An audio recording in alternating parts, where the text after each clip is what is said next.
name is Mahdi Salarfar. I am in the real estate industry. My company's name is Alpha Realty Team, and our website is alpharealtyteam.homes. Did I miss a part? No. That's it? Yeah. Okay. You got it. All right. And now tell me what type of services that you're offering for your clients. Is there a particular clientele? Do you specialize in anything in particular? So what the business model that I'm trying to curate is to make a one-stop shop for real estate. So spend some time specializing in sellers and how that system works. You break it down like a spider web. You start in the middle and just break all the way, all the steps, what you need to do, and just kind of go through that and how you can serve the client the best. And then take that model and refresh it and wash it into the buyers. And I've always had fascinations. I don't know if you guys have ever seen those HGTV flip shows and Yes. talking about like tearing a house down to the bones, then bringing it back up. Yes. I don't know why that seemed like so much fun. My family growing up was always in the construction field, so Cool. I saw a tie opportunity into there. So I've been linking and building more into the investor field of real estate. It's awesome once you build trust and a community of buyers and sellers. They start opening their mind to the opportunities of real estate.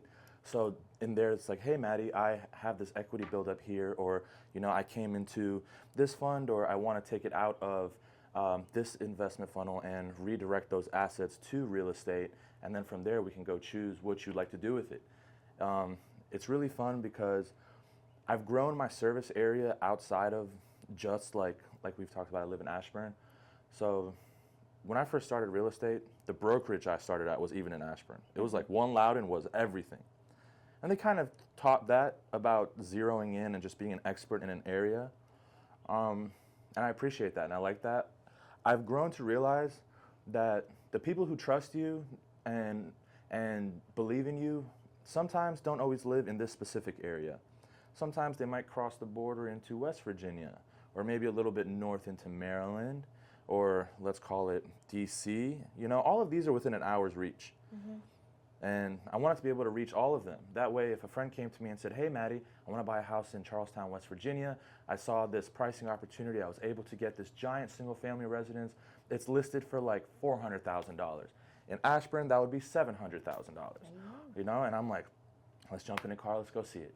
And it's really opened up a lot of doors. So we cover West Virginia, Maryland, DC, Virginia, buyers, sellers, investor markets, and it's been a learning experience. It's a gift, and I truly love the process. A journey, yeah. Okay, and now I want to know a little bit more about your background. You did mention that your parents were in construction. So tell me how you got into the industry that you are in right now. Like, how did that happen? Like, did somebody reach out to you and were like, hey, you should do this? Like, tell us that story. Oh, that's it's funny because it has nothing to do with construction. Okay. So, all right, so aside from my family's bond with the construction field, like all my uncles, my father has an architectural degree. I went into bartending. So I was a bartender for a decade before I went into real estate, and I am so grateful. Anyone who has not worked in the service industry, I feel like it is a duty, a rite of passage.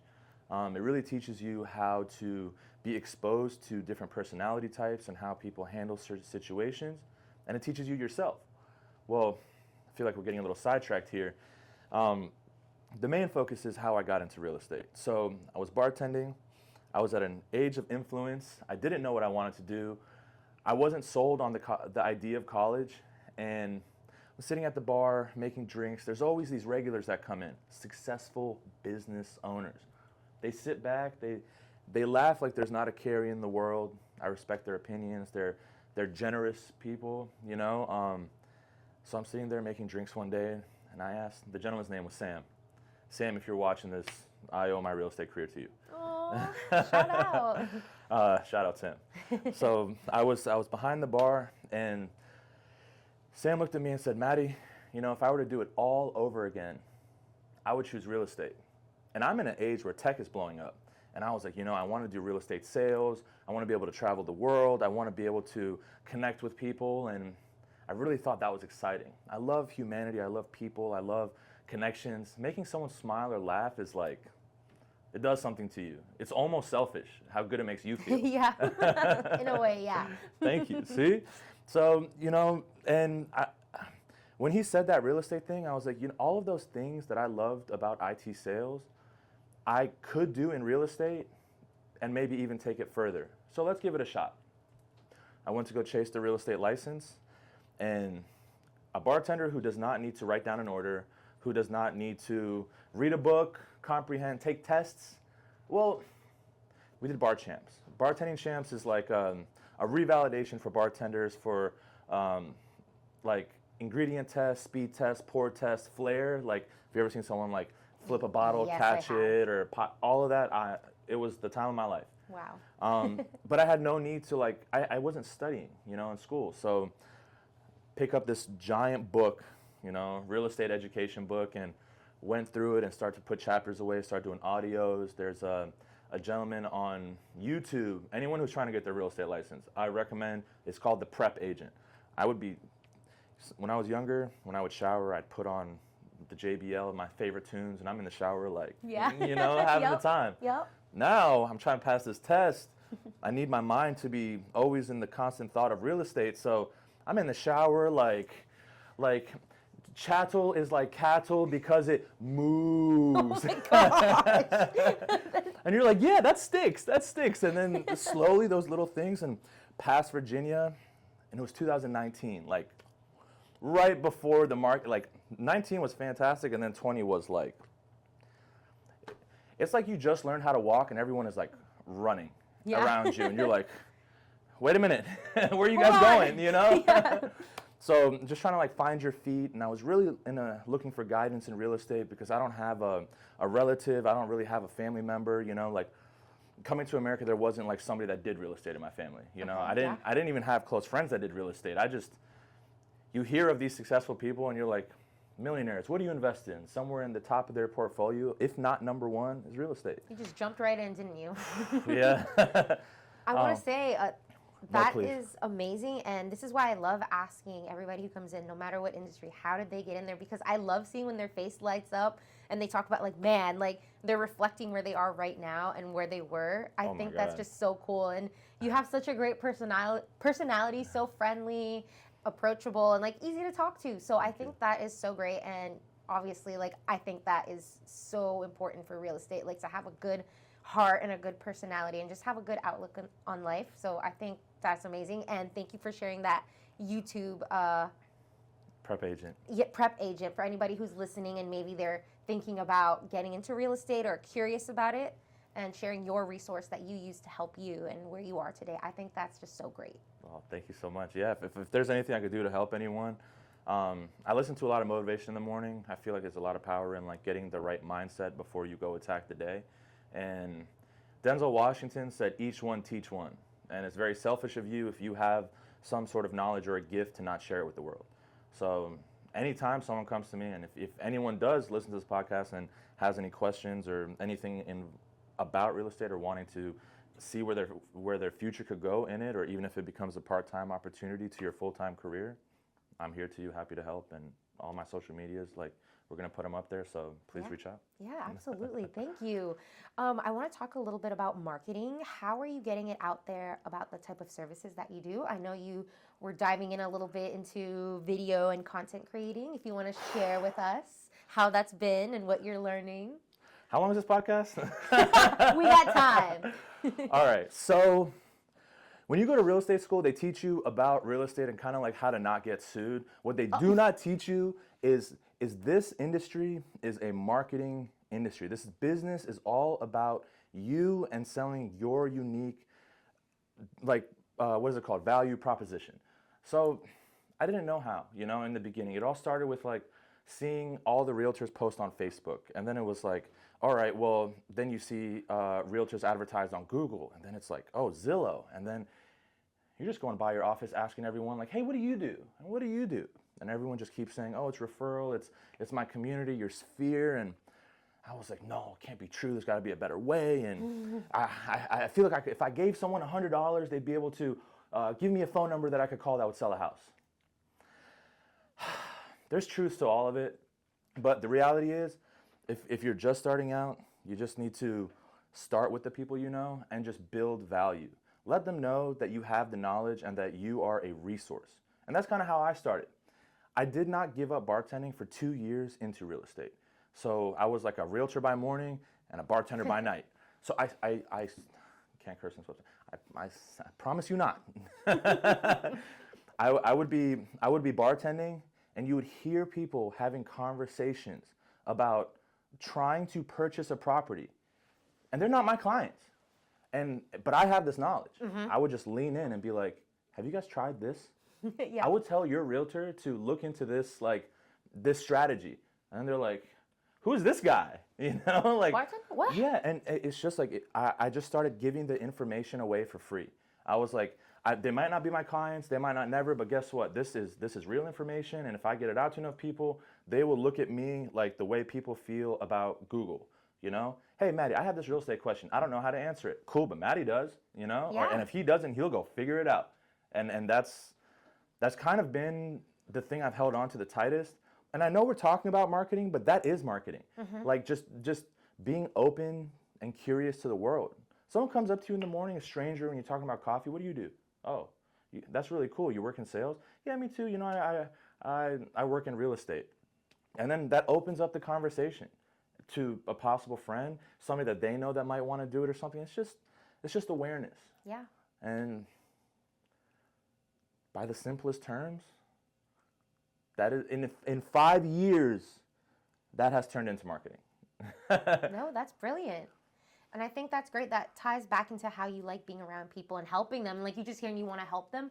You're also leaving a positive impact for them too, because maybe, again, like they're maybe not your clients, but they'll be like, man, that guy was so helpful. I didn't even know that. And now I can tell this to my real estate agent. Like, who was that? Like, I want to go ask him another question. So I think that's so great. Or I'm not using him. I don't have representation.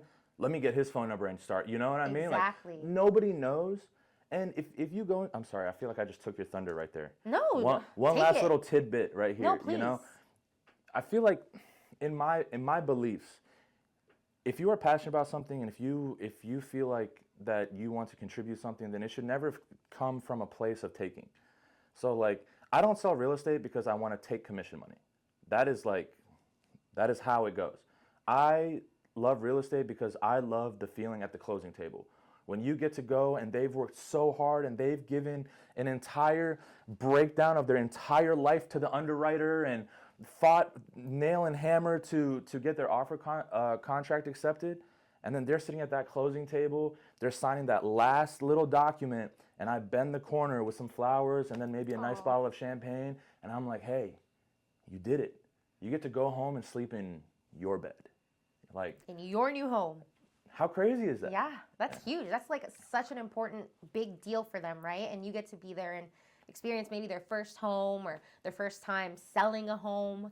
Very cool. See, that's why I think you're in the right path, because seeing all that passion and the way you talk about it, like it shows through and it shows that how much you care. So I think that's just so cool. And then seeing you talk about it, it's just like, yeah, we got that on camera. He'll always remember the way he feels. And I think that's awesome too. So like we were talking about the marketing and stuff, I feel like you can talk to so many people in person, but this might be that tidbit about marketing. Here you go. The real marketplace in today's day and age, and I'm about to give away the secret, dude. This is Snap. is the internet. The online marketplace is more vast than the people that you could run and knock and call and try to reach on your own. So if you want the cheat code to this entire world, don't be afraid to speak out and let people hear what you're doing and who you are, and don't be afraid to look silly. God knows how I look behind that camera, you know what I mean? But the more people that you can reach, the more people you can help. And I feel like that's the way. Thank you for sharing that secret. Internet. We might need to cut that out. We're keeping it. It's okay. There goes my business. No, you love to share, so thank you. And tell me, who are you outside of real estate? What do you like to do? How do you unwind? How are you setting boundaries? Talk to me. Okay, so there's pillars of like happiness and success, right? So it's not just about work. There's different facets that make a round life. And if your job is your life, I don't believe that you're happy. And that's no offense to anybody that that finds value in their work, because I love my job. Like from the moment I wake up at 6 a.m. to the moment I put my head down at midnight, all I think about is real estate. But have to find time in there to take care of your mental health, take care of your physical health, take care of your relationships, like your friends, your friends, your community. Make sure you're checking in, and then find something that's creative, and then something maybe like a sport that keeps you on edge. And that little formula right there keeps me happy. If I can just keep a little bit of all of these in my day, then I always have something to look forward to. So outside of real estate in itself, I am a giant car enthusiast. I love machines. I love the way they operate. I love the way that it works, the compression, combustion, racing, the smell of exhaust and burning tires.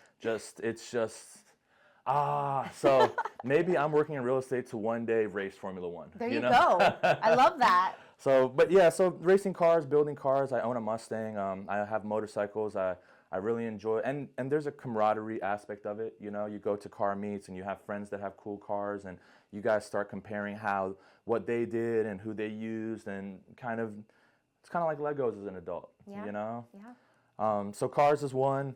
Another one is the gym, of course. I believe that even ties into the mental health aspect, because For sure. Outside of the body, we love what the gym does to the body, but I think that is super granular compared to what it does for the mind. And for me, I do it first thing in the morning, because to prove to myself that I can handle something hard.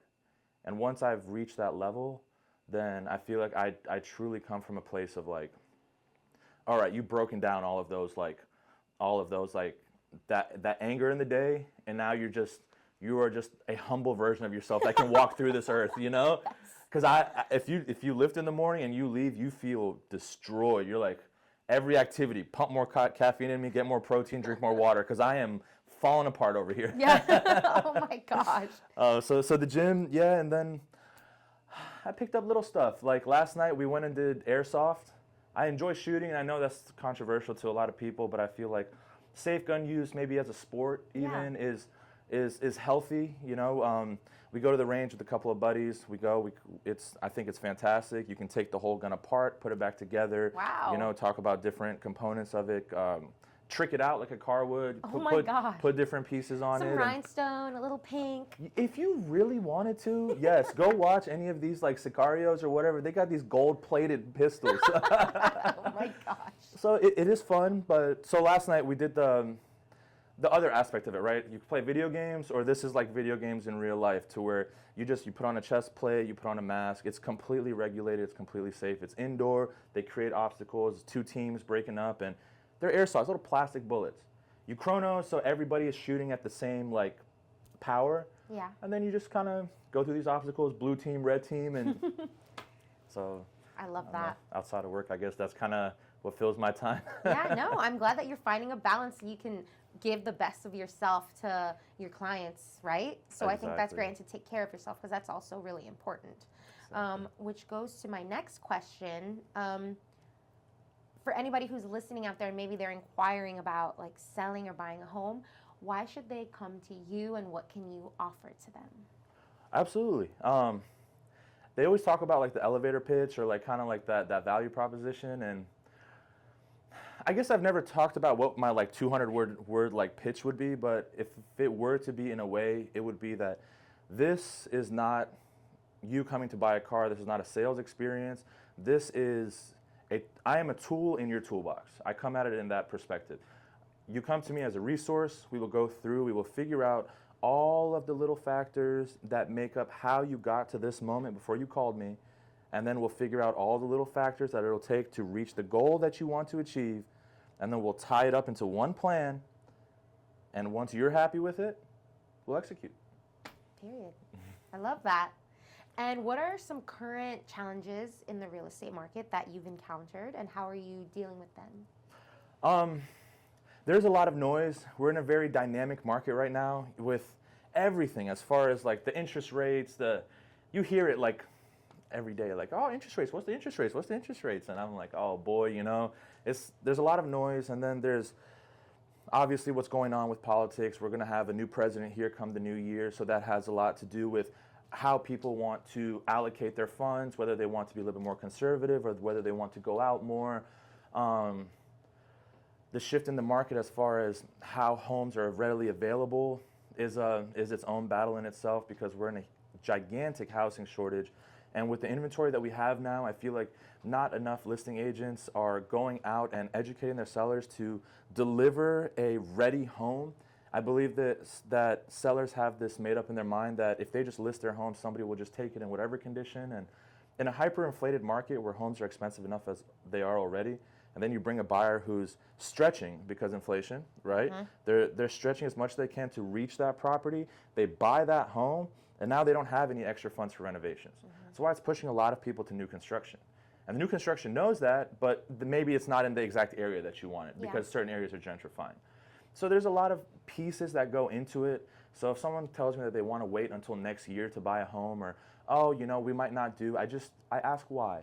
Because it's such a loaded question. You know, we'd have to break down to all the million aspects into why you made your decision, why that's the thought process, and how we can translate that into what you want if you want it in a different way.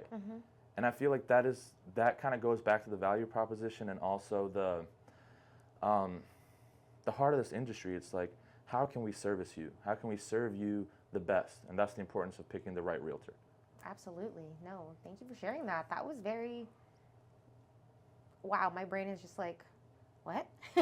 Not because of like I like got that, off but track. like, no, you did not get off track. I just mean like, holy moly, like the inventory, thinking about like the politics of it and the new president, how all of that impacts like buyers, sellers, just the industry as a whole. And I don't think about that because I'm currently not a homeowner and I don't think about these things, but I'm thinking about it for other people who are currently going through this or trying to figure it out from the real estate point of view, the agent's point of view, and the buyer and seller's point of view. So my brain is just like, whoa, like it's crazy out there. That's why I'm like, I know what you're saying, but like it's like so much. It's all right. Let me carry it, and when you're ready to pick up the hammer, you come and call me, and we'll put the hammer down. Okay, Thor, calm down. No, I'm just kidding. All right, so I have a couple more questions here. Where do you see yourself as a person and with your business in the next 5 years? Take a moment. Hopefully a better man than today. Okay. And that's all I could really ask for. I wake up with the drive to do it to the best of my ability every single day, and maybe I fall short in some areas in days, but I give myself grace for that. You know, you wake up every day and you do what you can.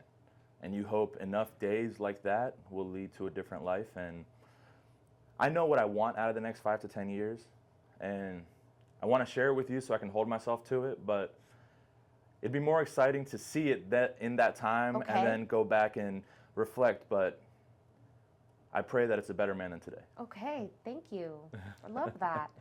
And now, I just want to make sure before I ask my last question, while our audience is like listening, while they're listening to this podcast, did I not touch on something that maybe you wanted to talk about while you're on here?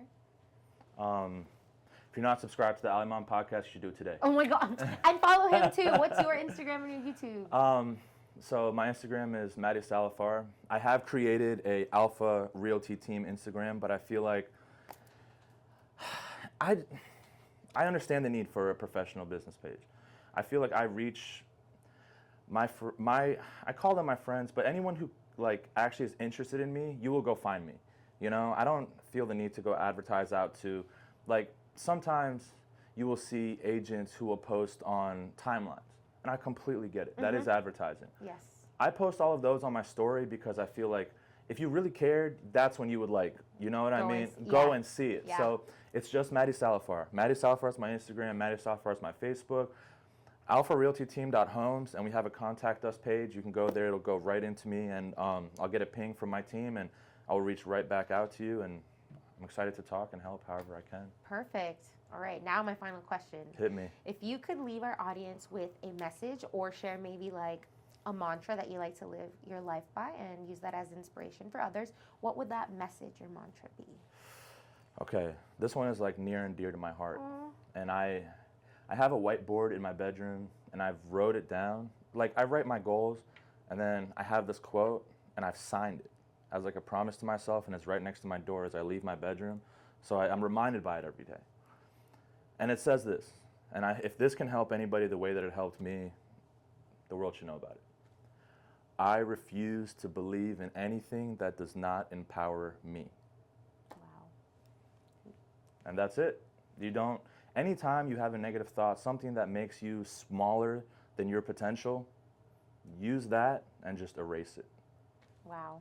Powerful stuff. I love that you like use that as motivation for yourself. I love that. I'm glad I asked because I like to know people's like what's driving them, what's inspiring them. If I could have that tattooed on my forehead and I could look at it every day in the mirror when I woke up and brushed my teeth, I would. Oh my God. Sometimes you just need to be reminded. It's so like, it's such a noisy world, and we live in an era with social media and so much like, oh, we're just going through TikTok and Instagram and Facebook. You start seeing everybody else's lives and the effort people put to taking just one photo, and you just start like beating on yourself, and it's not healthy. And I understand the need for social media, but also too much of anything is a bad thing. Yes. You could love Kit Kats. A box of Kit Kats won't serve you, you know? So just always remember to wash your mind. As much as you love to eat Chipotle, just make sure you have a salad every now and again. What about the salad bowl? Is that good? It's a mix, the best of both worlds. Hey, then you know what? Maybe you can have that every day. I'm just kidding. Well, thank you so much for being on the podcast. Thank you for sharing your time and humor. It was funny, made me laugh. So really appreciate it. Oh, thank you guys for having me. It's been truly a pleasure, and this doesn't feel like an interview. I feel like I've sat down across from a friend and we've had a talk. Good. That's the goal. That's what I want. So thank you so much. Thank you very much, guys.